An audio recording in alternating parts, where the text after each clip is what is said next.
let me tell you a few words about the project. As I said, the project is called CRE-ACTORS.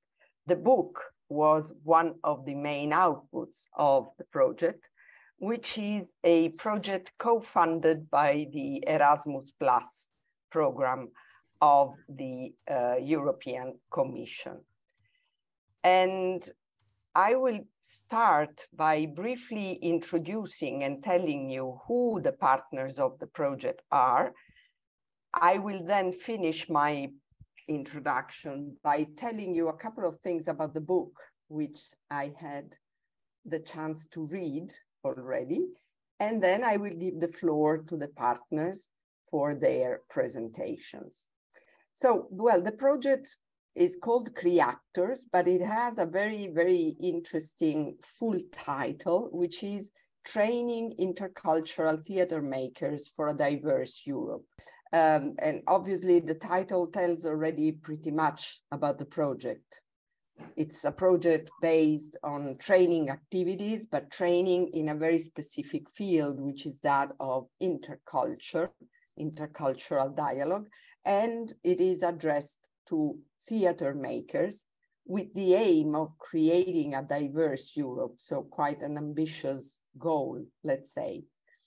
The partners of this beautiful project are Border Crossings, which was the leading partner, which is the leading partner, and then Teatro du Soleil and Teatro dell'Argine, and last but not least, Defense.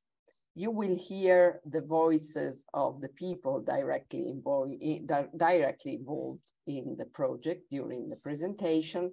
So I won't spend many words to introduce them, but just let me say a couple of words.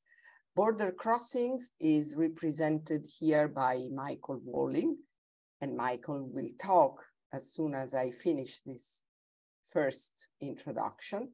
And obviously it is an organization that you all know pretty well, I'm sure. It was founded in 2019, so it is quite recent in terms of birth, let's say, but it is already quite a strong organization in terms of working in the areas of education and culture, obviously with a specific attention to theater.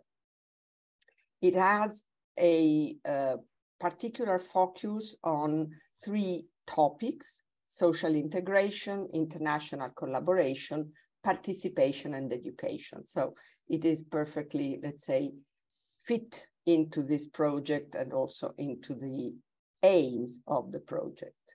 The second partner is Teatro du Soleil. Again, it's quite a well-known partner, which doesn't really need much of a presentation. It was founded in 1964, so it has a long history, let's say, and it is a history which is based on the idea of engagement with intercultural theater forms, coming both from Western and non-Western areas, including different artistic practices. And there is obviously a strong commitment to education, and this idea of working in a perspective which is the one of sharing the work of creating their production. So there is a very strong specific feature which characterizes Teatro du Soleil and its work. And we have here Dominique Jambert, which will talk later on. Teatro dell'Argine. Teatro dell'Argine is another very well-known organization based in San Lazzaro, next to Bologna. It was born in 1994, so they also have a long tradition, let's say. And it is an interesting project because it is a mix of an artistic, cultural, educational, and social project. So actually they are tackling all these areas. They work very much at local level with the local communities, but they also have a tradition in working internationally in European and international projects. For Teatro dell'Argine, we have here tonight Micaela Casalboni, and she will also have the floor later on. And then we have the Fence. The Fence is a different partner if compared with the others I just introduced, because the Fence is a network. Is a network for playwrights, for working playwrights, and people who make playwriting happen. So the whole world of playwriting in Europe and beyond Europe is represented by the Fence. And of course, their activity is very much that of a network of people. So there are activities based on peer-to-peer meeting for the members. There are workshops which are organized, given by the members and addressed to the members, but not only. The network is curated by Jonathan Met, who's here with us and will have the floor in a while. And it is quite a big network because it gathers more than 260 members from 60 countries. So these fabulous 4 partners joined together and they gave birth to the project CRE-ACTORS and to the book, which is the guest star of tonight, actually. The book is an e-book, which will be presented in a while. I can tell you just a couple of things of this book because I don't want to spoil the presentation that Michael will give about the book. But a couple of things that really struck me while reading it. The first one is the structure of the book. Michael will tell you more in details, but believe me, the structure is really very well thought. You will see why after his presentation. And I think it really, let's say, favors, it really allows us to fully understand the content of the project and the content of the activities, because it is so well structured in such a clear way that I was really impressed by it. And the second element is an element that Michael wrote about in the introduction, because Michael is the author of the introduction. And he was talking about the different approaches to intercultural dialogue and intercultural devising offered by artists, which were obviously offered by the theaters involved in the project. I think it was very interesting for me to read what he said about these different approaches and different methodologies, and also about the discussions which were part of the training events, about the fact that sometimes we are talking about interculture and intercultural dialogue, maybe without acknowledging that there are inequalities between facilitators and facilitator. And what Michael stated in the introduction is that these inequalities are somehow, to some degree, quite inevitable, because this is a process. We are in the middle of a process, and therefore we have to accept also these, let's say, biases. And it struck me because I worked quite recently in a project which is about intercultural dialogue in museums. And we had exactly the same problems of facing these inequalities between facilitators and facilitated. And my reaction was exactly the same, of thinking, okay, we are all learning. This is a lifelong learning process. And it is, as I said, a process. So it's not, let's say, the end of the story. And that part, I found it really very, very interesting. But I will stop now because I don't want to bother you with too many words. Now we have to listen to the participants, the direct participants, the direct, let's say, makers of this project. So I will give the floor, first of all, to Michael Walling, and then all the others will follow. So Michael, the floor is yours.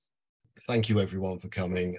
It's nice to be able finally to share this ebook with you, and I'm going to show it to you on the screen. I hope you can all see. This is the front cover, and here we see the current production by the Théâtre du Soleil, L'Île d'Or.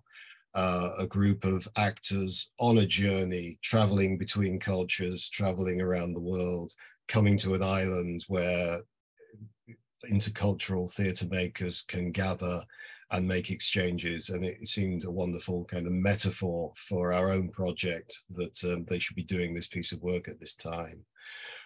So just to show you a little sample of what goes on in this ebook, which you can have a proper look at after this launch has ended. Here are all the details of all the organizations and some contents. It begins with this very beautiful map created by Andrea Formentel from the Théâtre du Soleil, where you can see us journeying around Europe, sampling Irish harps, the Eiffel Tower, and beautiful gelato in Bologna. And with those particular tastes and sounds, getting a sense of the different practices around the project. There's a summary in all 4 project languages, and then the book proper begins with an introduction that I wrote, really like all introductions at the end, just trying to think through some of the things Cristina talked about at the start, what it might mean to be making intercultural theatre in a devised way in the 21st century, when Europe is changing so rapidly, when migration is shifting the nature of our populations, and where therefore theatre is having to alter in order to reflect a very different kind of cultural mix. And just thinking through some of the questions around power relationships, as Cristina said, around hierarchies or the lack of hierarchies, and around just how we can actually facilitate equitable and just exchange, how theatre can perhaps be a kind of laboratory within which we start to experiment with our politics, with the culture that we want to see in the streets. And so that's a kind of theoretical introduction, but it ends with something which happened artistically. All the way through the book, you see these little umbrellas. And I think Michaela's probably going to talk a little bit about this later on, that there were umbrella stories which we generated in Bologna. And we really wanted the book to include a sense that creative writing, the making of short performances, was something which happened when we gathered together. There's how to use the ebook, so I don't have to tell you all the details. But the meat of it is a series of chapters: Paris, Bologna, Dublin, and then a slightly different one called Stockholm. The first 3 are all built around the partner organizations and the training which they offered. Each one starts with this kind of alphabetical introduction, which was another piece of creative writing which we did in Bologna. Ways of just thinking about our own organizations and the idealism behind them, the aims, the mission, the vision. And then there's an account of the training weeks. They're very different from each other in the way in which they're written, but also in the content. And it gives a sense, I think, of the culture of each company, but also the culture of the project as a whole. So, here you can see that Vincent and Dominique have written about what they did on day 1 of the training, what they were wanting to achieve. And you can also see that the participants' own responses to that are popping up in these little boxes, because we wanted to try and give a sense in the ebook that the whole process was very dialogic, that it wasn't just about here's what you do, but it's okay, so you're offering that and my response is this, which is of course the heart of drama and is also the heart of interculturalism and democracy. So these exchanges are very, very important, and it means that when you read the ebook, you're not just getting this is what we think, but you're getting the opening out of possibilities. And so hopefully a sense that the reader can expand on it and develop these things further. And it's all beautifully illustrated, of course, including more shots from the door. There are then, in each section, there's something about a performance that is made or has been made in the methodology which we were trained in. So here, Rosie, who's here this evening, has written about L'Île d'Or, and from a very interesting viewpoint as someone who's also lived and worked in Japan. And then there is also in each section something else, just to expand the debate a bit. And this one I think was particularly exciting. We did quite some time ago another one of these Zoom events looking at a very controversial production called Canada, and just opening up again some of the questions around power relationships, around intercultural dialogue, and around the perception of devised theatre in a global space. And you know, we are operating in a global space. Europe is just one bit of it, but the connections between Europe and the much wider world are at the heart of this this whole question. And so there's a second section all about Bologna, and it works in a very similar way. There's a third one which is all about Dublin and works in a very similar way, except of course the content is different. And in each section, there's a reflective passage written by Jonathan from The Fence, where, because The Fence is a dramaturgical network, and so pulling together some of the ideas, trying to make sense of a narrative has been his job. So there he is trying to do it in relation to our work in Dublin. And in the fourth section, Stockholm, Jonathan has the unenviable task of pulling together a kind of set of thoughts on the project as a whole. And of course, that is also multivocal, full of different voices, different ideas from across the project as people respond to each other's work. At the end of the project is the beginning. This is very like T.S. Eliot, you know, in my end is my beginning.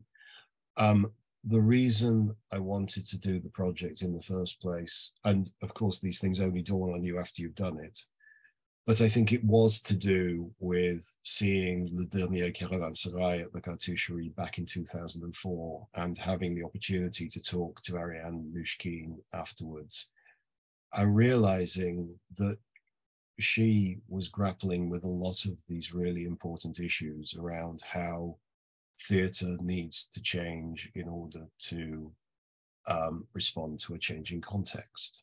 And I was also changing my practice at the same time for the same reason, but we weren't going in quite the same direction. And the exchange between us, I think, is therefore very interesting.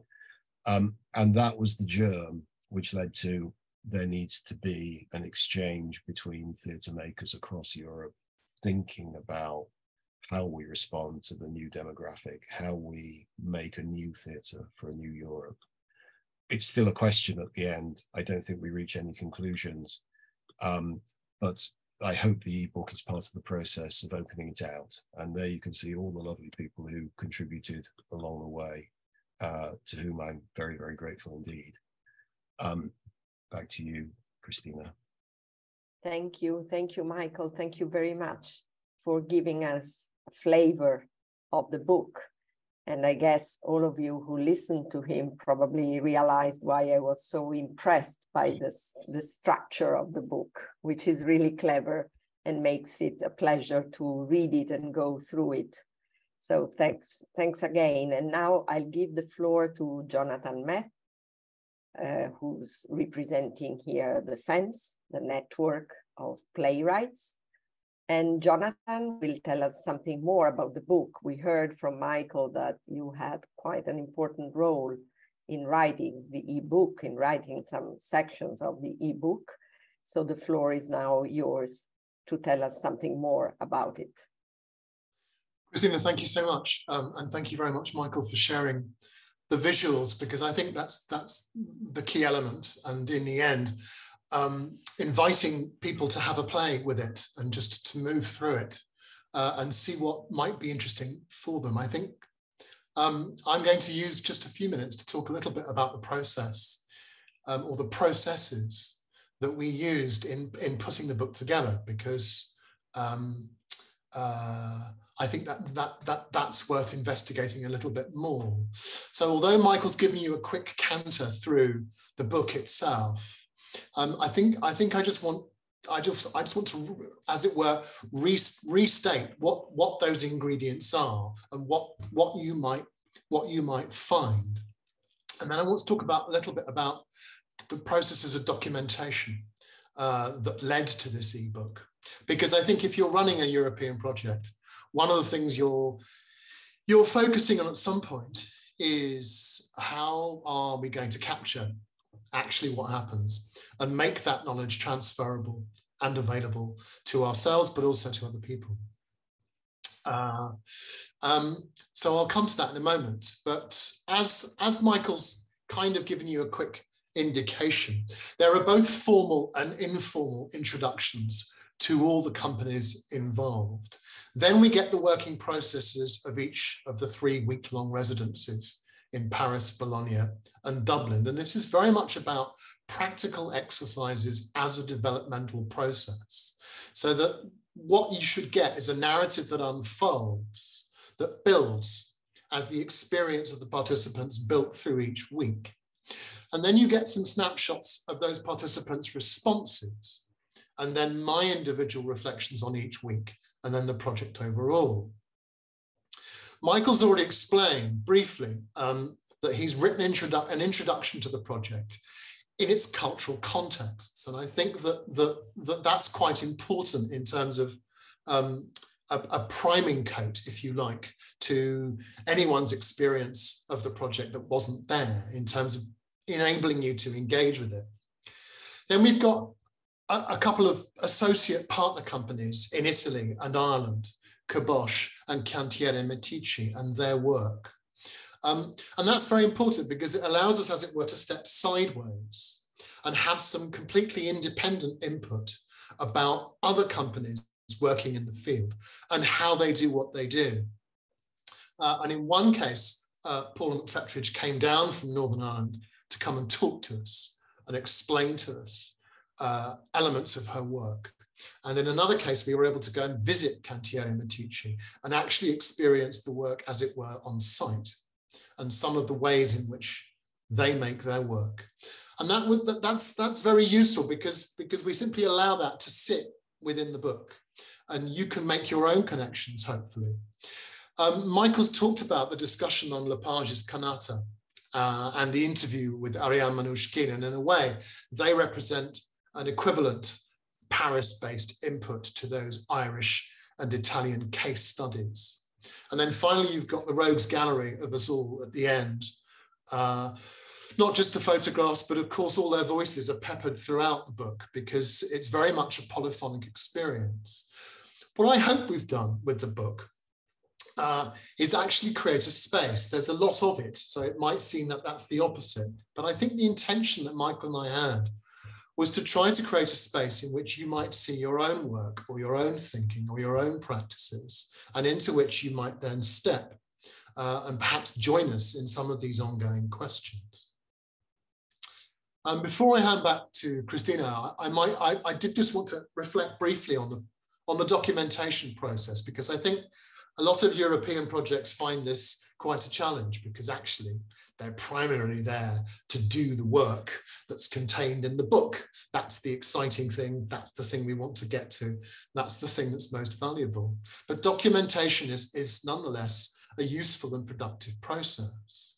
So what you aren't seeing is the documentation. What you're seeing is an ebook, but the ebook bears a particular relationship to the documentation, which I largely undertook as a kind of scratch, immediate version of events, very impressionistic, rather incomplete, but nonetheless captured quickly, then shared with everybody to enable them to better reflect on their experiences, which they've been asked to capture through a series of questions that they were asked during the residencies.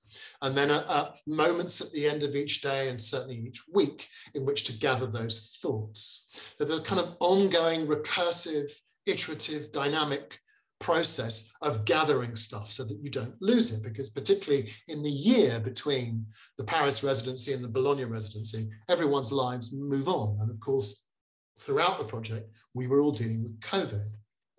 But what that gave us was a kind of baseline level of stuff to work with, which then went back to the partner companies who went, okay, we're going to have to up our game in terms of articulating actually what we do and how we do it, because otherwise it's going to rest in Jonathan's version, and we really can't be doing with that. So it's a kind of creative stimulus, if you like, that's very useful to have, but it's a double process, and that's the crucial thing, because in the end, the ebook doesn't look a great deal like my documentation, and nor should it, because it's been vastly improved upon by the different ways in which the partner organizations and the participants have responded to it. And then Michael and I have been able to, as it were, reassemble and re-edit from all those different sections. We hope you enjoy the diversity. Not everyone will be interested in everything. We think there's a good mixture of the practical and the philosophical, but in the end, that's for you to judge. Thank you. Cristina, back to you. Thank you, Jonathan. Standing ovation for you, who stressed the importance of documentation in these kinds of projects. Having a long experience in European funded projects, I can subscribe on every word you said about the importance of the documentation. So thanks a lot for stressing that. And I think you really managed to create a very good product in terms of documentation, but also in terms of knowledge transfer.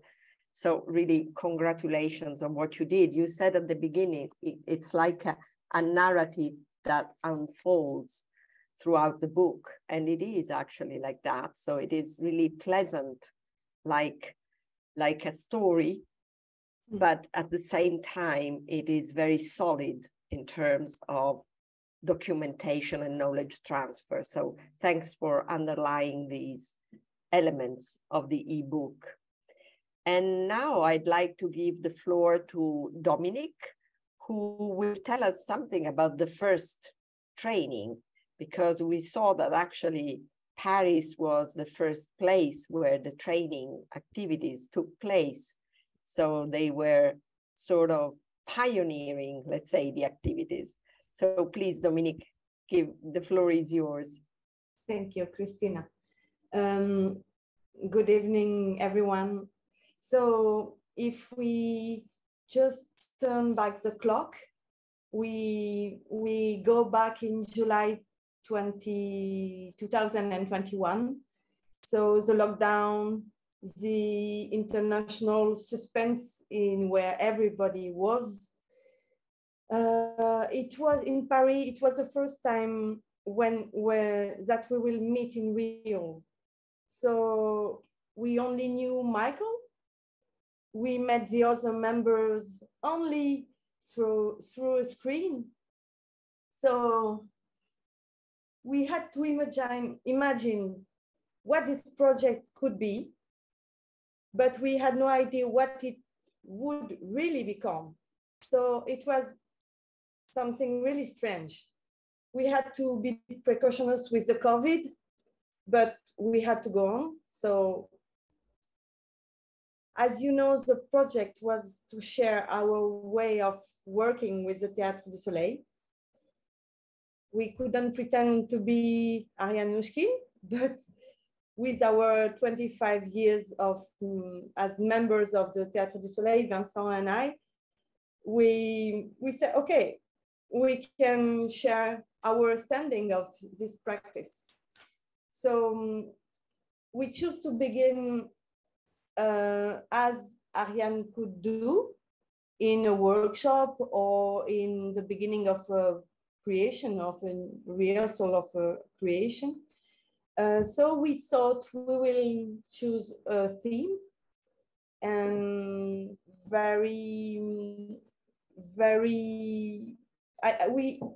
we thought about an island, because it will be also the metaphor of this first place where we will meet.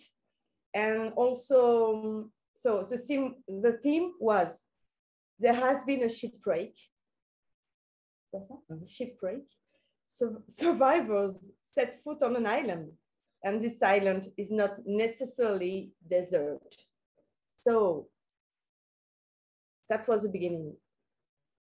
It was, we asked the participant to reread The Tempest and also the Odyssey, and to remind what was happening in the coast of Lampedusa or Lesbos. And after we worked with the music, and we asked Tchaikovsky, Dukas, Wagner to come, and they came. So that was really wonderful to have them with us.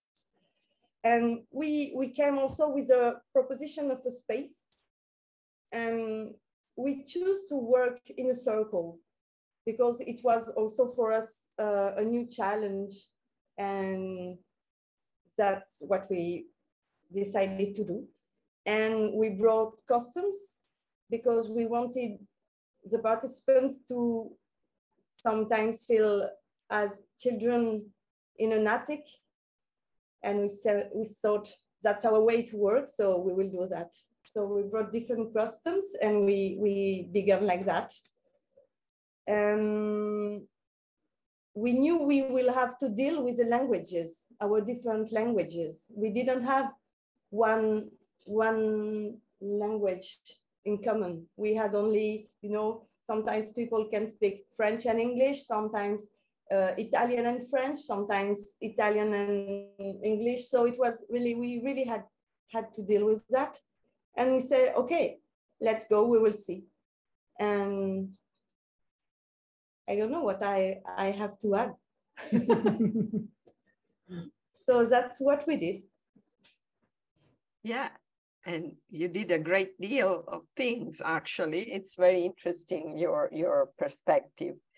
I like very much what you shared with us in emotional terms, talking about the challenge that this first training represented in a way, because of course, in that particular moment of our life, everything seemed to be a challenge to go back to some sort of normal life. So thanks for sharing that. And reading that chapter about the training in Paris, I really like the idea of the metaphor of the island and of the shipwreck. But again, because I felt by reading it, and then maybe it's just my impression, that it was again related to the particular moment we were living.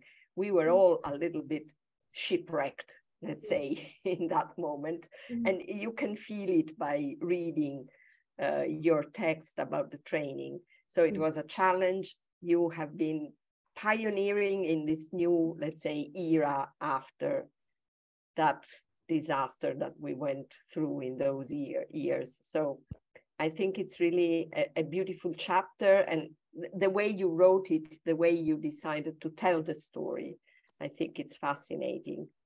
And obviously also the content, the artistic content of what you did. So thanks a lot for this, Dominic. Thank you, Cristina. And now I'll give the floor to Michaela, also known as Miki, who will tell us something about some specific practices which are very well represented and told in this ebook. So please, Michaela, go on. Thank you very much, Cristina. Yeah.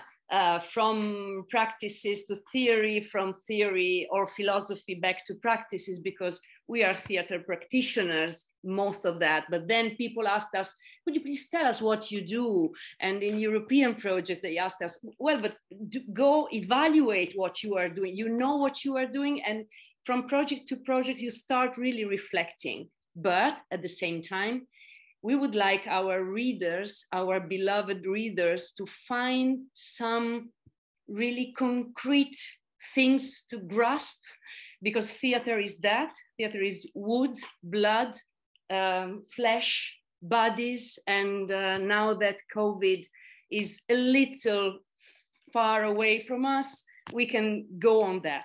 And the two small practices that I want to tell you about is a couple of practices that we use a lot, especially when working with people that are non-professional theater makers, but people of many different kinds, ages, genders, cultures, identities, whatever backgrounds.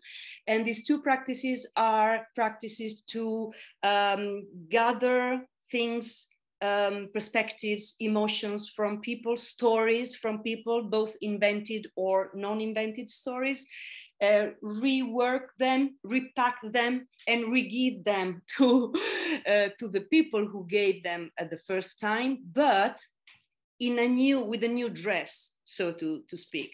So you will find in the book the abecedarii of the 4 organizations.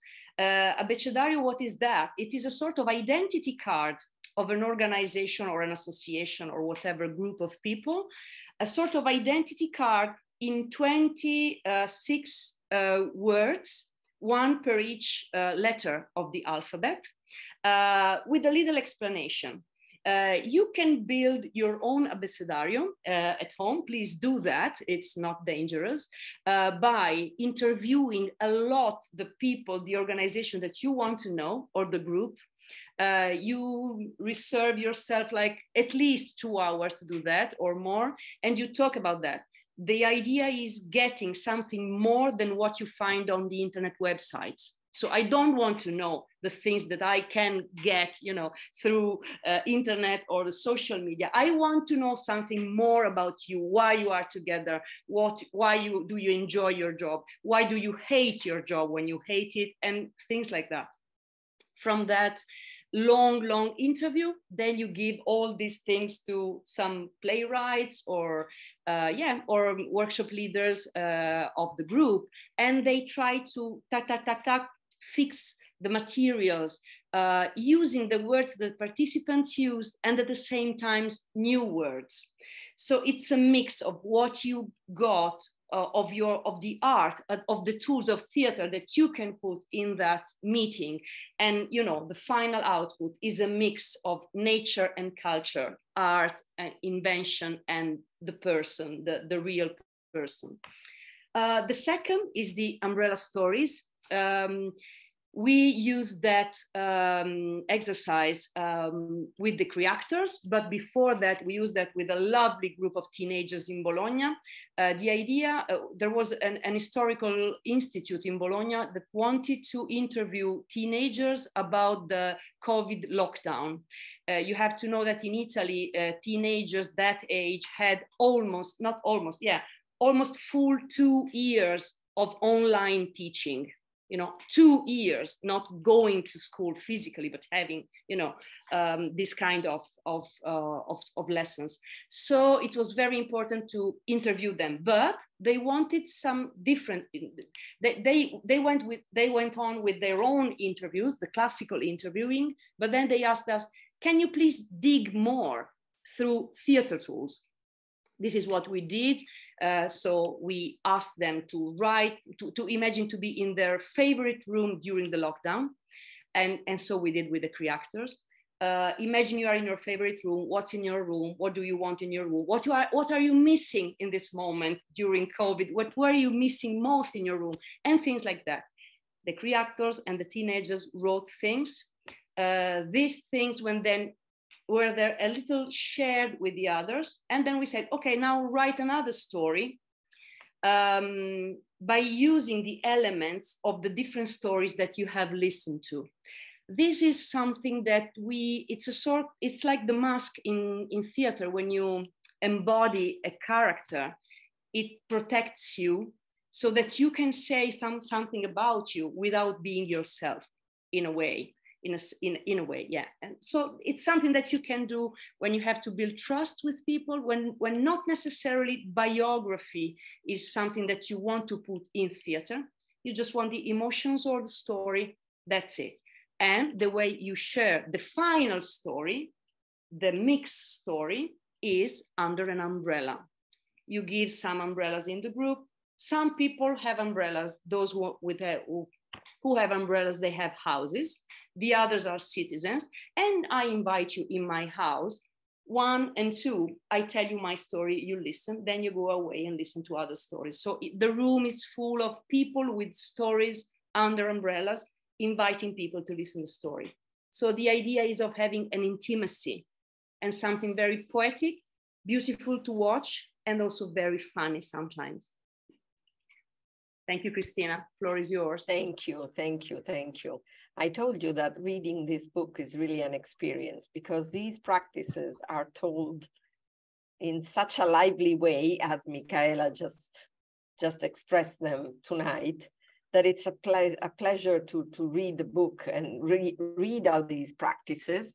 And the two of them, the abecedario and the umbrella, are really excellent example also of co-creation, of engagement of communities, which is something that Teatro dell'Argine does very well since many, many years, but also the other partners. So it's perfectly fitting into the project and the nature of the partners, I think. And we have on the one side this idea of co-creation, engagement, participation, really at an emotional and intimate level. On the other hand, we have the role of creatives, which is such an interesting role in terms of this digestive process that Michaela was telling us about, this idea of gathering information, emotion, thoughts, but then working on them, reworking on them, and producing something different from the original inputs. So the importance of creatives in this process is absolutely fundamental. So thank you very much for telling us about these practices. And then I'll give the floor back to Michael for the official launch of the ebook. I can do two things, one of which is there is the link in the chat. If you go to that, you can read the ebook on issue, and I can also show you what it looks like. There it sits on issue. You can make it the size of the whole screen, and the glory of issue is that you can do that. So you turn the pages and beautiful things happen. And it's just like reading a book, really, only completely free and very lovely. So there we are. It's launched onto the world, and I hope lots and lots of people will be following the link and reading it from now on. And as Mickey said, do please let us know what you think, and all questions, we're very willing to engage. The whole point is that it opens a dialogue. Thanks, Michael. That was a great launch. No, I'm not joking. I'm serious. No, thanks a lot. Thanks for participating. Thank you for having realized this project. Thank you, Border Crossings, Teatro dell'Argine, Teatro du Soleil, and the Fence, because it is really an important project. So thanks for that and for the ebook.